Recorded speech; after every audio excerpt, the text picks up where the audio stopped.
আমরা আমাদের বাইক নিয়ে যখন নামি মিনিমাম আমাদের কিছুটা জ্ঞান নিয়ে আসতে হয়। আমাদের যেমন হচ্ছে লাইসেন্স করতে হয়, গাড়ির হচ্ছে আমাদের স্কুটার বা বাইকের কাগজপত্র করতে হয়, বেশ অনেক কিছু নিয়ম কানুন কিন্তু মেনটেন করতে হয়। কিন্তু এই যারা অটো বা টেসলার যারা রাইডার রয়েছে তাদের কোনো নিয়ম কানুন নেই, তারা কাউকে তোয়াক্কা করছে না, যেখানে যেভাবে পারছে সেভাবে রাইড করছে।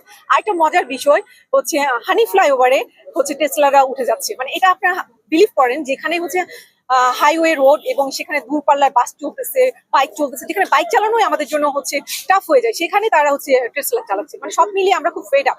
দ্যাটস ওয়াই আমরা সব বাইকাররা এসেছি যে এইটার আসলে একটা পদক্ষেপ নেওয়া দরকার, তাদের বিরুদ্ধে একটা ব্যবস্থা নেওয়া দরকার, বা তাদের জন্য একটা আইন মেনটেন করা দরকার। এই জন্য আমরা সবাই একত্রিত হয়েছি তাদের জন্য, যে তারা এভাবে অবাধে আসলে চলাচল করতে পারেন। এটাই আমাদের দাবি। হ্যাঁ, বনানী যে ঘটনাটা দেখেন, তারা বাইকার কিন্তু সে চলে যাচ্ছে, তাকে কিভাবে বাঁশ দিয়ে বাড়ি দিচ্ছে। ইভেন সেই বাইকারের যদি একটা হেলমেট মাথায় না থাকতো, নিশ্চিত তার মৃত্যু হতো সেই দিন। চিন্তা করেন তাদের কত বড় স্পর্ধা হয়ে গেছে যে একজন বাইকারকে সে কিন্তু কিছু করে নাই, এমন আছে যে সে তার প্রতি হচ্ছে